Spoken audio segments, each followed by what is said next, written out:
السلام عليكم، شلونكم اصدقائي؟ انا اليوم جبت لكم طريقه البسكوت بجوز الهند بطريقه كتير سهله وما بياخذ معنا مكونات كتير ولا بياخذ وقت، وما شاء الله بتدوب بالتم ذوبان. طبعا انا سويت نص الكمية، راح اكتب لكم الكمية كامله بصندوق الوصف. خلينا نشوف الطريقه والمكونات. هلا هون عندي مواد البسكوت جوز الهند. انا هون عملت نص كيلو طحين. طبعا كيلو طحين بياخد 9 كاسات، انا عيرته بنفس الكاس هاي. هلا هون عندي 4 كاسات ونص طحين. هون عندي كاس جوز الهند طبعا ناعم ما هو خشن. هون عندي كاس ما هي مليانة سكر مطحون.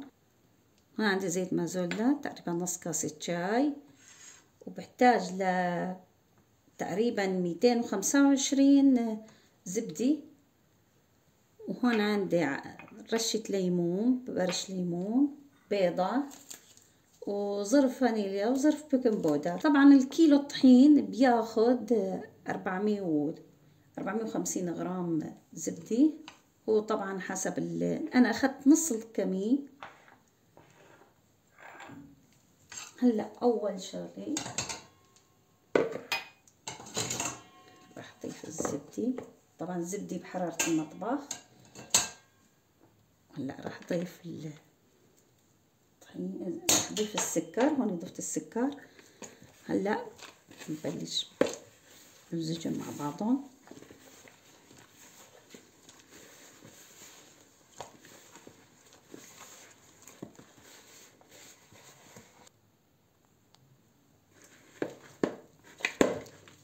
هلا مثل ما انتم شايفين صار مع كريمي بهالشكل.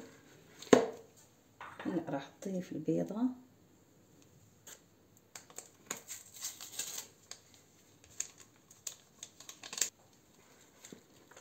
ضفت الفانيليا،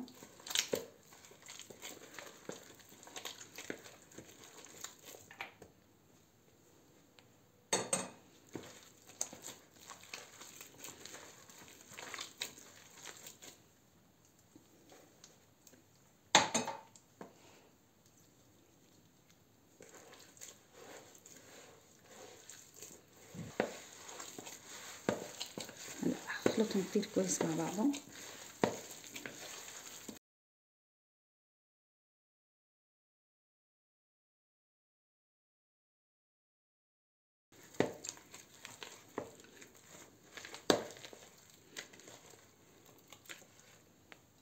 هلا راح اضيف الطحين شوي شوي.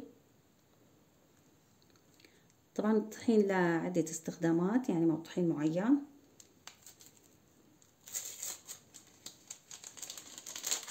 هلا راح اضيف البيكنج باودر.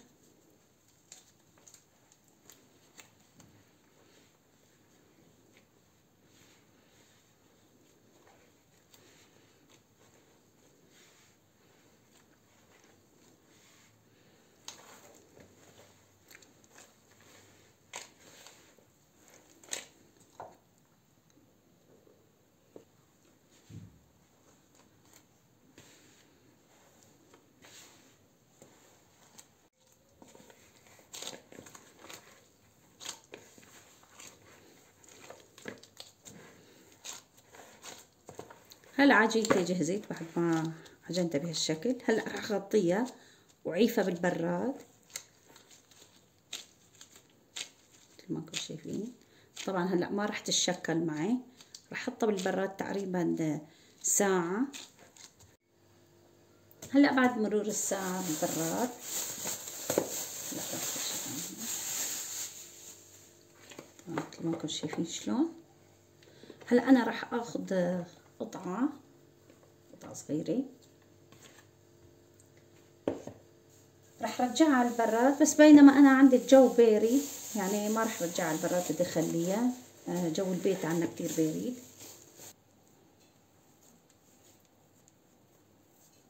هلا اخذت قطعتين بهالشكل.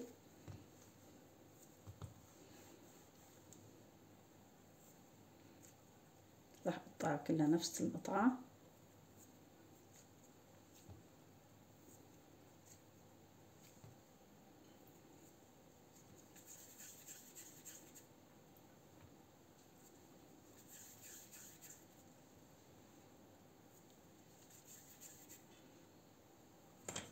هلا بعد ما كورتهم بهالشكل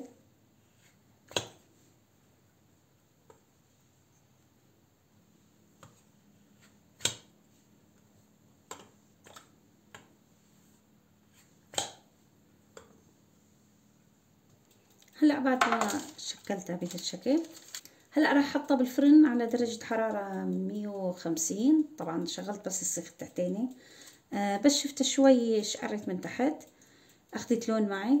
راح طفي من تحت وشغل من فوق، يعني راح ارفعها من فوق.